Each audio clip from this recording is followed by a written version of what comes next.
حضرت عبد المطلب کی پشت میں پہنچا۔ اللہ تعالیٰ نے انہیں 10 بیٹے عطا فرمائے۔ انہوں نے منت مانی تھی، اے اللہ اگر تو مجھے 10 بیٹے دے اور وہ جوان ہوں، تنو مند ہوں، تو میں ایک بیٹا تیرے راستے میں قربان کروں گا۔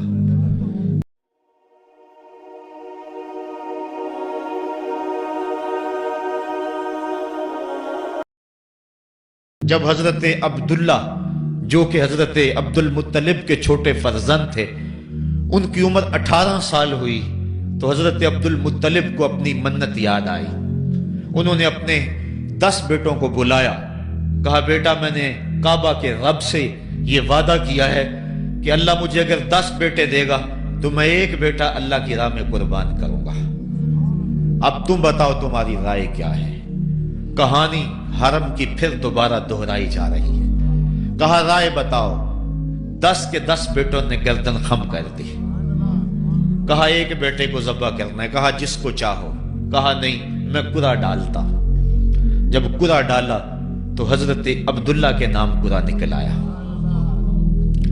فرشتے پھر دم بخود تھے، مالک تو نے اس کی پشت میں امانت رکھی ہے اور آج اس کو بھی ذبح کیا جائے گا۔ کائنات پر پھر کوہرام مچنے لگا۔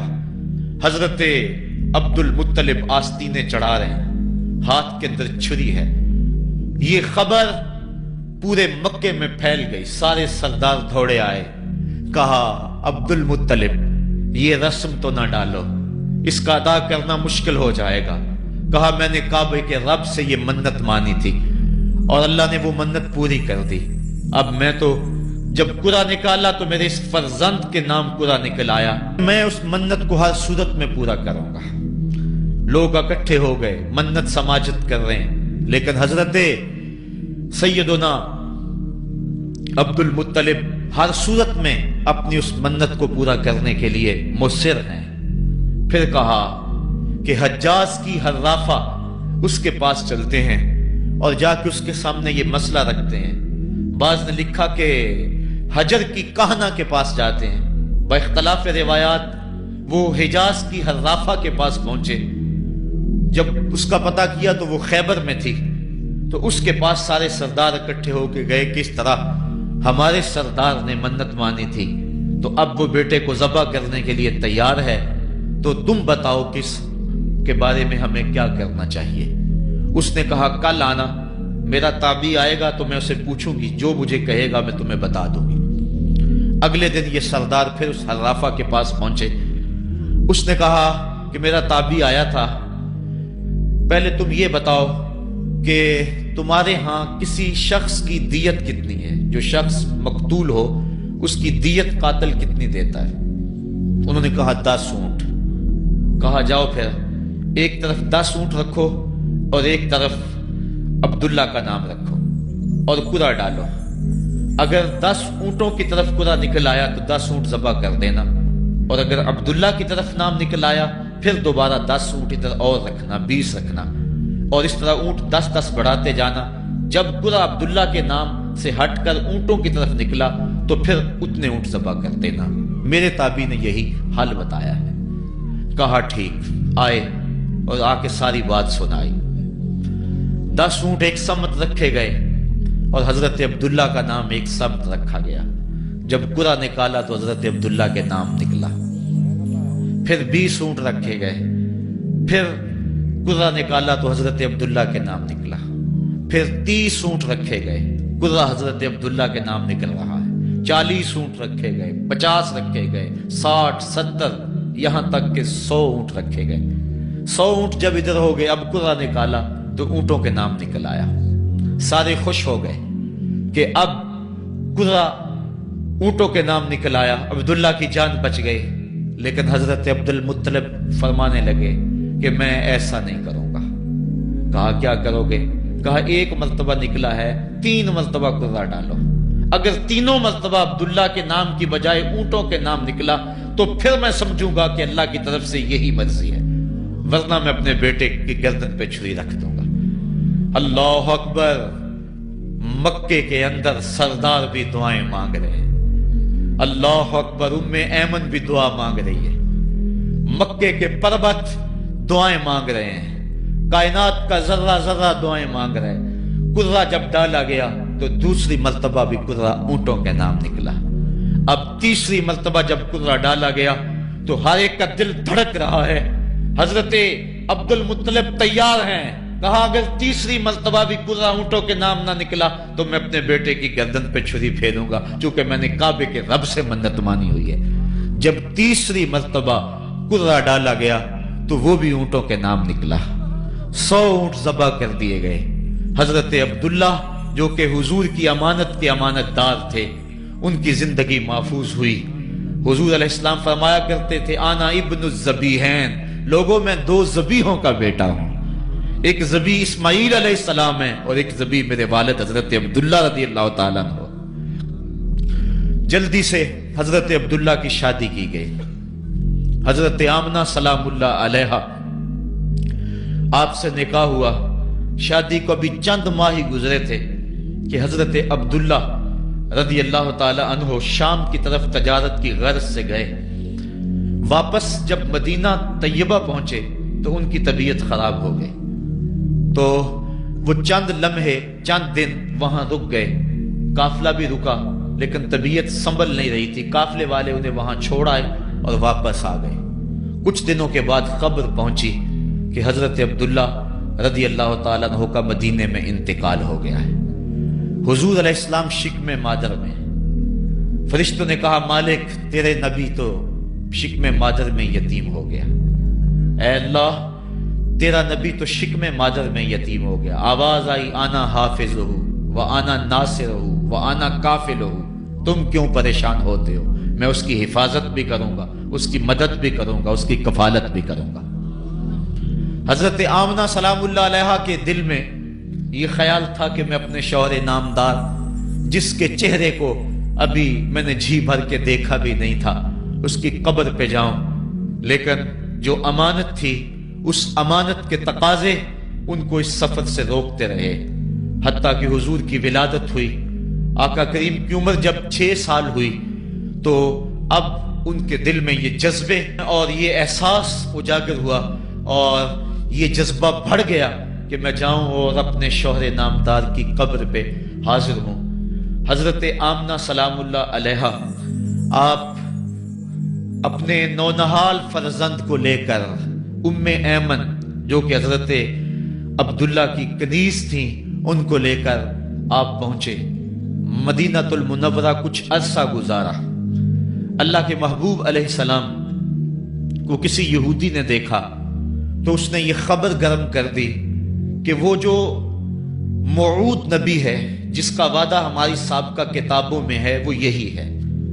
لوگ جوق در جوق دیکھنے آنے لگے. تو حضرت آمنہ پریشان ہوئی اور جلدی سے وہ مکے کی طرف عازم سفر ہوئی. ابھی مکے سے 150 کلومیٹر کا فاصلہ باقی تھا کہ ابوا کے مقام پر حضرت آمنہ سلام اللہ علیہا کو سخت بخار ہو گیا اور حضرت آمنہ سمجھی کہ یہ میرا بخار جان لیوا ثابت ہوگا. تو انہوں نے ام ایمن کو بلایا.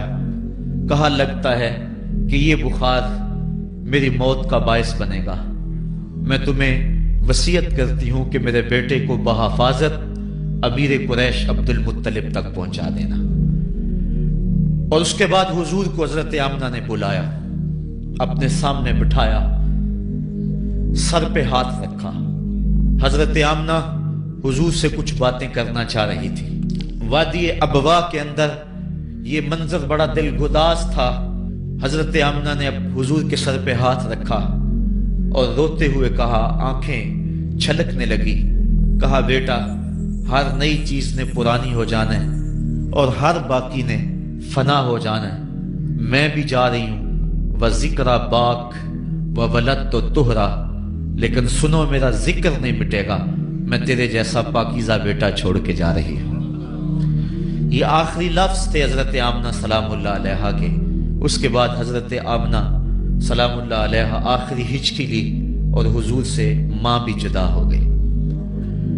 آقا کریم علیہ السلام نے اپنی والدہ کو وہاں دفن کیا ام ایمن کے ساتھ مل کے جیسے بھی ہو سکا. وہ کیا کسی نے کہا تھا تجھے کن پھولوں سے ہم کفن دیں؟ تو جدا ہی ایسے موسموں میں ہوا جب درختوں کے ہاتھ پھولوں سے خالی تھے۔ آقا کریم کی آنکھیں چھم چھم برس رہی ہیں۔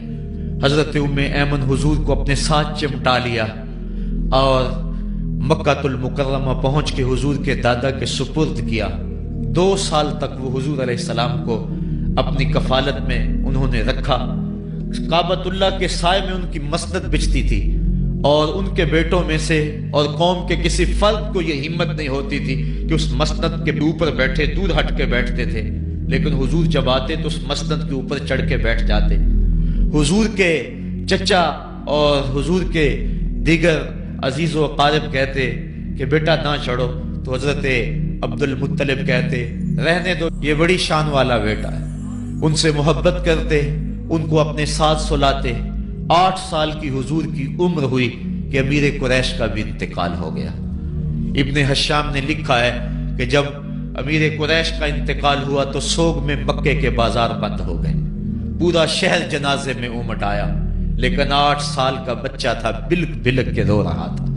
آج وہ سایہ بھی اٹھ گیا۔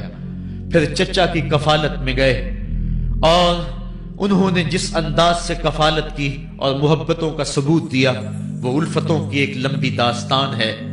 40 سال کی عمر ہوئی تو اللہ تعالیٰ نے حضور علیہ السلام کو نبوت کی ذمہ داریوں کے اعلان اور لوگوں تک پیغام حق کے ابلاغ کا حکم دیا۔ آقا کریم علیہ السلام جب پیغام حق لے کر میدان میں آئے تو گلی کوچوں اور بازاروں کے اندر مخالفتیں، نکتہ چینیاں، ناموافق حالات کے جکڑ اور مخالفتوں کی آندیاں چلنے لگیں۔ ابھی آپ سن رہے تھے کہ حضرت بلال حبشی کے ساتھ کیا سلوک کیا جاتا رہا، کس انداز کے ساتھ ان کے سینے پہ پتھر رکھ دیا جاتا۔ حضرت خباب بن ارد کے ساتھ کون سا سلوک کیا جاتا رہا، کون کون سے دکھ تھے جو روانہ رکھے گئے۔ حضرت زنیرہ ان کے گلے کے اندر کوڑا ڈال کر کوڑے کی رسی کو تاؤ دیے گئے، یہاں تک کہ ان کی آنکھیں باہر آ گئیں اور آنکھوں کی روشنی جاتی رہی۔ ابو جہل بولا اب بلانا اپنے محمد کو جو تیری آنکھوں کی روشنی کو واپس کرے۔ زنیرہ نے ہاتھ پھیلا لیے اور کہا عرش کے رب، میں ان آنکھوں کا نور کیا میرے بدن کے ٹکڑے ٹکڑے ہو جاتے، کبھی بھی تیرے سے زندگی نہ مانگتی، لیکن اب تیرے نبی کی عزت کا سوال ہے، میری آنکھوں کی روشنی واپس کر دے۔ روایات میں آتا ہے کہ اللہ نے حضرت زنیرہ کی آنکھوں کی روشنی واپس کر دی۔ تکلیفیں آئیں، دکھ آئے۔ مکے کے چوک کے اندر حضرت سمیہ کو نیزہ مار کر ابو جہل نے شہید کیا۔ یہ اسلام کی پہلی شہیدہ تھی جن کا خون مکے کے ریگزار کے اندر گرا۔ حضرت یاسر کو شہید کیا گیا۔ یہ حضرت عمار ابن یاسر کے والد تھے اور سمیہ حضرت عمار ابن یاسر کی والدہ ماجدہ تھی۔ حضرت عمار ابن یاسر کو تختہ سیتم پہ رکھا گیا اور انہیں کوڑوں سے ان کی تواضع کی گئی۔ آقا کریم آئے، عمار ابن یاسر دکھوں اور اذیتوں میں سے 2-4 تھے۔ آقا کریم نے سر پہ ہاتھ رکھا اور کہا صبرن آل یاسر، صبرن آل یاسر ان موعدکم الجنہ۔ کہا آل یاسر صبر کرو، آل یاسر صبر کرو، میں تمہیں جنت کا وعدہ دیتا ہوں۔ تکلیفیں آئیں، دکھ سہے۔ اس راستے کے اندر مکے کی گلیوں میں حضور کے ساتھ جو سلوک ہوا کون بھول سکتا ہے۔ کبھی کانٹے بچھ رہے ہیں، کبھی حضور کی راہوں میں گڑھے کھودے جا رہے ہیں، کبھی اوجریاں ڈالی جا رہی ہیں بدن اطہر کے اوپر۔ ابو لہب اپنے گھر کا کوڑا اٹھا کر حضور کی دہلیز پہ ڈال جاتا ہے۔ عقبہ بن ابی معیط حضور کے گلے کے اندر کپڑا ڈال کے اس کو تاؤ دیتا ہے۔ حضور فرماتے ہیں جتنے دکھ اس نے مجھے دیے کسی نے نہیں دیے۔ اذیتوں کی داستانیں رقم ہو رہی ہیں۔ آقا کریم علیہ السلام کے شفیق چچا بھی انتقال کر جاتے ہیں۔ جب گھر آتے تو اپنی زوجہ حضرت خدیجۃ الکبریٰ سے دکھڑے کہتے، وہ بھی انتقال کر جاتی ہیں۔ اس سال کا نام عام الحزن رکھا جاتا ہے، دکھوں کا سال، مصیبتوں کا سال۔ آقا کریم بہت دل برداشتہ ہوئے قوم سے، پھر سوچا چل طائف چلتا ہوں اور طائف والوں کو پیغام حق دیتا ہوں، شاید میری آواز پر وہ لبیک کہہ دیں۔ 1 مہینے کا سفر کر کے حضرت زید بن حارثہ کو ساتھ لے کر طائف پہنچے۔ ان کے 3 سردار تھے، عبد یالیل بن عمر، حبیب بن عمر اور مسعود بن عمر۔ ان کے پاس جا کر پیغام حق دیا۔ کہا تمہاری بھلائی کا سندیشہ لے کر بڑی دور سے چلا ہوں، میری دعوت کو قبول کر لو، دنیا میں بھی کامیابی، آخرت میں بھی کامرانی تمہارا مقدر ہوگی۔ یہ دعوت پیش کی۔ انہوں نے کہا کہ ہم تمہاری دعوت کو مسترد کرتے ہیں۔ ایک بولا کہ اور کوئی زمانے میں بندہ نہیں تھا جس کو نبوت ملتی، تجھے ملنی تھی۔ کسی نے کچھ کہا، تانے دیے، دل دکھایا حضور کا۔ آقا کریم نے فرمایا اس فعلتم ما فعلتم فاکتموا علیہ، تم نے جو مجھ سے کہا سو کہا، تم نے جو میرے ساتھ سلوک کیا وہ تمہاری مرضی، اتنا میرے سے وعدہ کرو کہ یہ بات کہ میں تمہارے پاس آیا ہوں دعوت دین دینے کے لیے، تمہیں پیغام حق دینے کے لیے، اس کو پوشیدہ رکھو گے، مخفی رکھو گے، تاکہ مکے والے میرے دشمن ہیں، اور جب انہیں پتا چلا کہ طائف گئے ہیں تو وہ طائف والوں نے بھی دعوت قبول نہیں کی تو وہ تمسخر کریں گے، مجھے نشانہ تضحیک بنائیں گے، لہذا جو کہا سو کہا، اپنے اندر اس بات کو راز رکھو۔ انہوں نے کہا کہ ہم کیوں راز رکھتے پھریں؟ انہوں نے افشا کیا، بلکہ اوباشوں کے ہاتھوں میں پتھر دیے۔ حضرت ام المومنین سیدہ عائشہ صدیقہ رضی اللہ تعالی عنہ، محبوب کائنات، کہتی ہیں کہ ایک دن میں نے حضور سے پوچھا کہ آقا احد کے دن سے سخت دن بھی کبھی زندگی میں آپ پر آیا ہے؟ فرمایا ہاں عائشہ، جب طائف کے بازاروں میں تیری قوم نے مجھے پتھر مارے تھے تو یہ دن احد کے دن سے بھی سخت تھا۔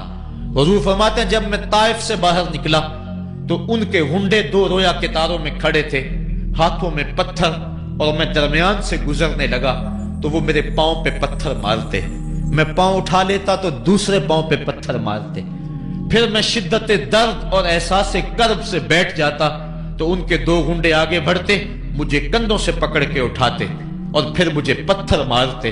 فرمایا اے عائشہ یہ دن احد کے دن سے بھی سخت تھا جب تیری قوم نے طائف کے بازاروں میں مجھے پتھر مارے۔ آقا کریم علیہ السلام احد کے اندر جب حضور کے چچا شہید ہوئے، وہ دن بھی تاریخ اسلام کا دردناک دن ہے۔ آقا کے سر پہ پٹی بندھی ہوئی تھی، آنکھوں میں آنسو تھے اور بار بار پوچھتے تھے ما فعل امی، میرے چچا کی بات سناؤ۔ جب بتایا گیا حضور حضرت حمزہ شہید ہو گئے تو آقا کریم ان کی لاش پہ گئے، دیکھا کہ ان کا پیٹ چاک ہے، ان کی ناک کاٹ دی گئی ہے، ان کی زبان کاٹ دی گئی ہے، ان کا دل نکال لیا گیا ہے، ان کی آنکھوں میں نیزے چبھوئے گئے ہیں اور ان کے کان کاٹ لیے گئے ہیں۔ آقا کریم کی آنکھوں میں اشک تھے اور آقا کریم ما فعل امی، میرے چچا کا کیا ہوا؟ آقا کریم اپنی زبان پہ یہ لفظ لا رہے تھے، اور پھر جب حضرت صفیہ آئیں اور ان کے پاس دو کفن کے ٹکڑے تھے، دو کفن کے کپڑے تھے، جب حضرت امیر حمزہ کو کفن دیا جانے لگا، کہا 7 انصاری کی لاش پڑی ہوئی ہے، کہا انہیں بھی کفن دو، میرا حمزہ 2 کپڑوں میں اور اسے 1 کپڑا بھی نصیب نہ ہو، محمد عدل کرنے آیا ہے، انصاف کرنے آیا ہے۔ اب جب کپڑے پھیلائے گئے تو 1 کپڑا لمبا تھا، 1 کپڑا چھوٹا تھا۔ عرض کی حضور یہ جو بڑا کپڑا ہے یہ امیر حمزہ رضی اللہ تعالیٰ عنہ کو دے دیں اور چھوٹا انصاری کو دے دیں۔ کہا نہیں، میں انصاف کرنے آیا ہوں، قرعہ ڈال لو کس کے حصے میں کون سا کپڑا آتا ہے۔ اور جب قرعہ ڈالا گیا تو چھوٹا کپڑا حضرت امیر حمزہ کے حصے میں آیا اور بڑے کپڑے میں اس انصاری صحابی کو کفن دیا گیا۔ اب وہ کپڑا جب حضرت امیر حمزہ کا سر ڈھانپتے تھے تو پاؤں ننگے ہو جاتے، پاؤں ڈھانپتے تو سر ننگا ہو جاتا۔ آقا کریم فرمایا کپڑا سر کی طرف کر دو اور ازخر گھاس لے کر پاؤں کی طرف ڈال دو۔ اللہ کے محبوب علیہ السلام اس دن اتنے غم زدہ تھے کہ جب دوبارہ مدینے پہنچے تو حضور کو پکڑ کر خچر سے سواری سے اٹھا کر حضور کو جو ہے وہ نیچے رکھا گیا۔ سخت تکلیف میں تھے، دکھوں کی زندگی، طائف کے بازار، پھر مدینے کے اندر جب وہ ماحول آیا، خوبصورتیاں آ گئیں، روشنی آ گئیں، آسمان سے ہر دم نور اترنے لگا۔ وہ وقت گیا جب لوگ پتھر مارتے تھے، اب حکم ہو گیا خبردار میرے نبی کی آواز سے آواز بھی اونچی نہیں کرنی، خبردار تم نے میرے نبی سے کوئی مسئلہ پوچھنا ہے تو پہلے صدقہ لو، پھر فقیر ڈھونڈو، پھر خیرات کرو، پھر میرے نبی کی چوکھٹ پہ آؤ، تمہیں پتا چلے کہ کس چوکھٹ پہ آ رہے ہیں، کس در پہ آ رہے ہیں۔ آقا کریم علیہ السلام اس ماحول کے اندر گھر میں خوش ہیں، آنگن میں خوشیاں ہیں، پھول کھلے ہوئے ہیں۔ حضرت ابراہیم علیہ السلام حضور کے شہزادے حضور کی ران پہ بیٹھے ہوئے ہیں، حضرت امام حسین بھی دوڑتے دوڑتے آئے اور وہ بھی حضور کی ایک ران پہ بیٹھ گئے۔ حضور کبھی حسین کو دیکھتے ہیں، کبھی اپنے فرزند کو دیکھتے ہیں، کبھی حسین کو دیکھتے ہیں، کبھی حسین کے ماموں کو دیکھتے ہیں۔ حضرت ابراہیم اور حضرت امام حسین رضی اللہ تعالیٰ عنہ دونوں کو دیکھ کر اللہ کے محبوب خوش ہو رہے ہیں۔ فرشتہ نے اذن مانگا، آقا کریم نے اذن دیا۔ اس نے عرض کی حضور ان دو میں سے ایک کا اختیار ہے، ایک کو ایک کے بدلے میں قربانی دینا ہوگی۔ اب قربانیوں کی وہ حرم سے جو داستان چلی تھی وہ تسلسل ٹوٹنے نہیں پا رہا ہے، وہ تسلسل جاری ہے۔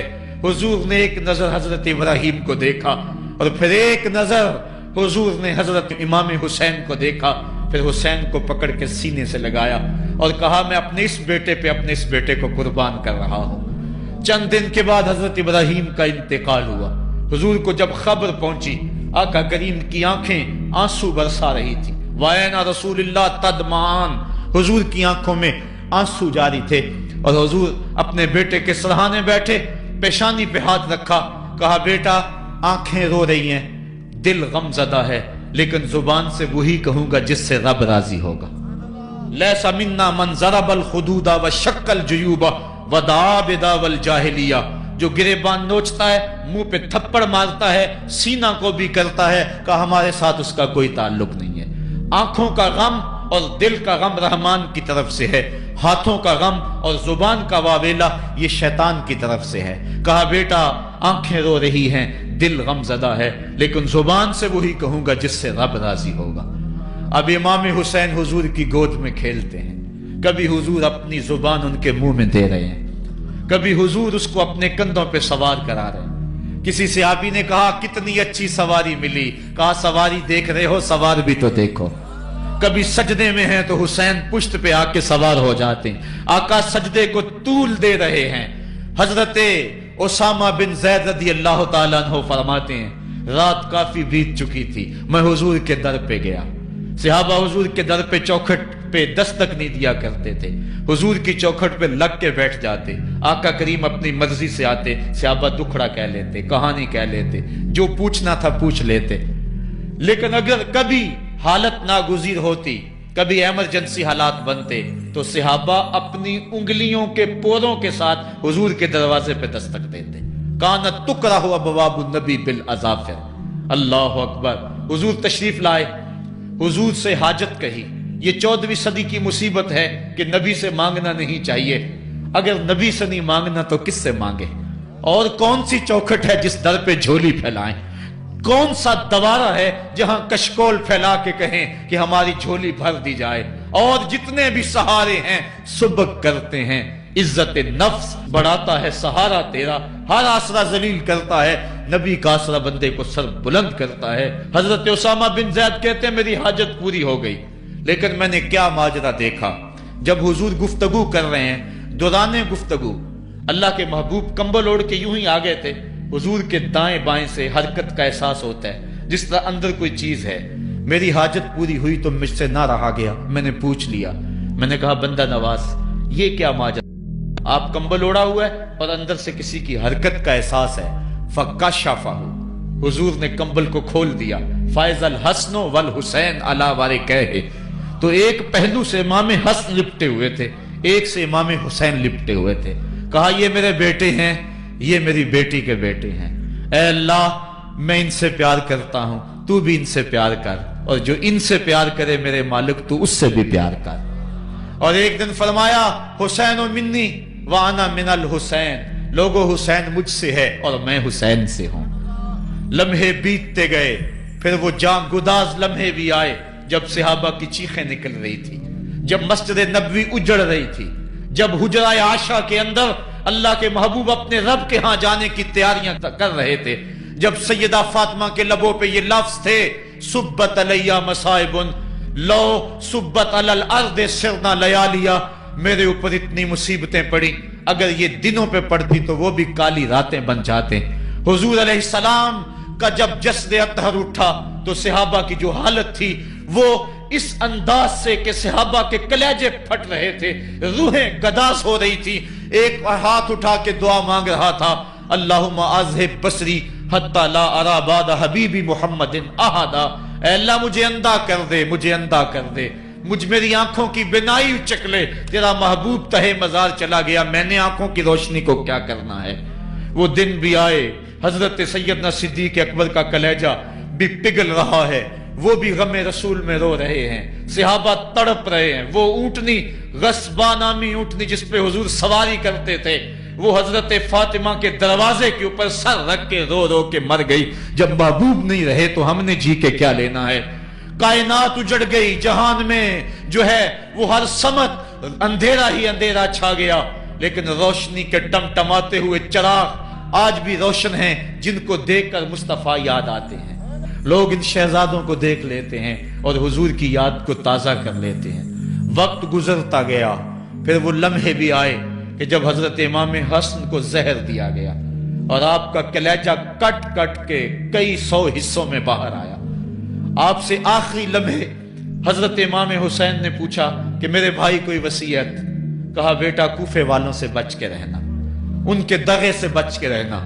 لمحے بیت گئے، 60 ہجری کو یزید تخت نشین ہوا، تخت نشین ہو گیا تھا، لیکن اس نے یہ چاہا کہ حضرت امام حسین رضی اللہ تعالی عنہ میرے لیے بیعت کر لیں، اور اس نے مدینے کے گورنر ولید بن عقبہ کو خط لکھا، اور خط کا مضمون یہ تھا کہ امام حسین کو بلاؤ اور میرے لیے بیعت لو، اور اگر وہ بیعت نہیں دیتے تو اس خط کے جواب کے ساتھ ان کا سر بھیج دو۔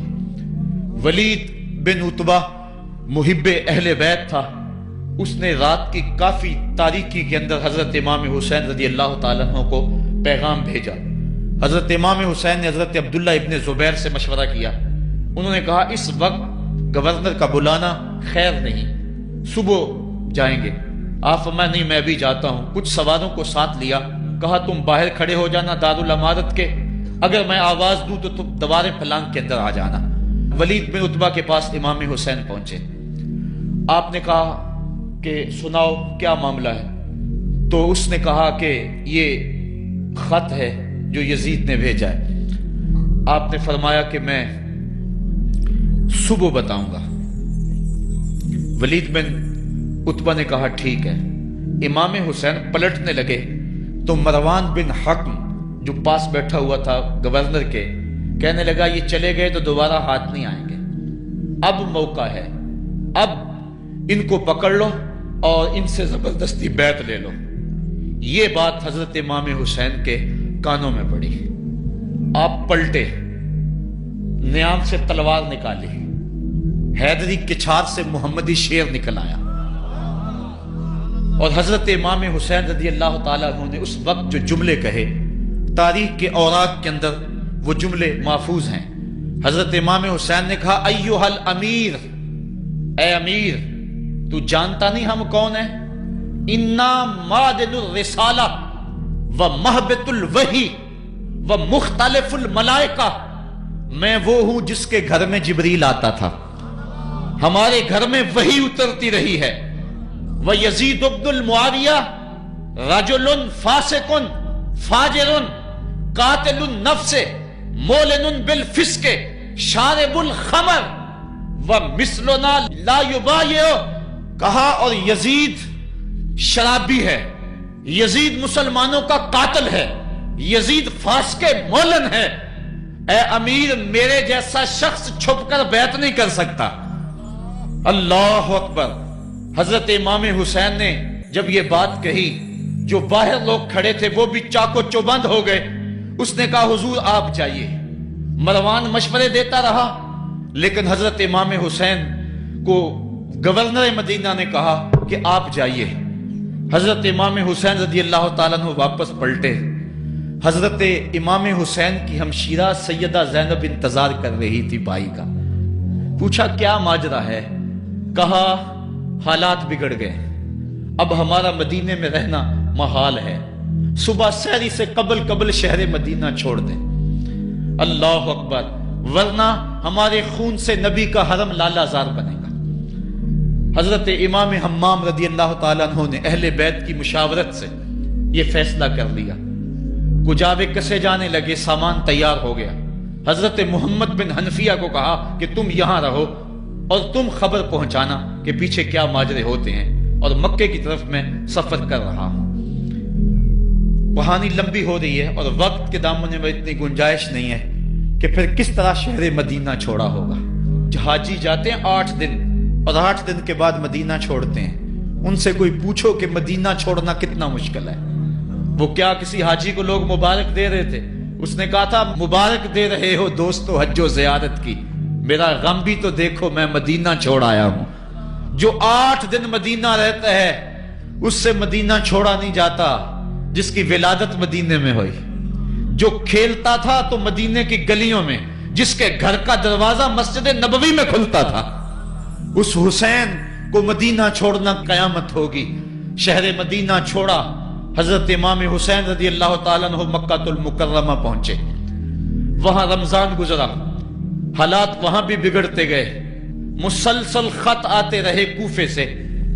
کہانی طویل ہے۔ 8 ذو الحج کو حضرت امام حسین رضی اللہ تعالیٰ عنہ کوفے کی طرف عازم سفر ہوئے۔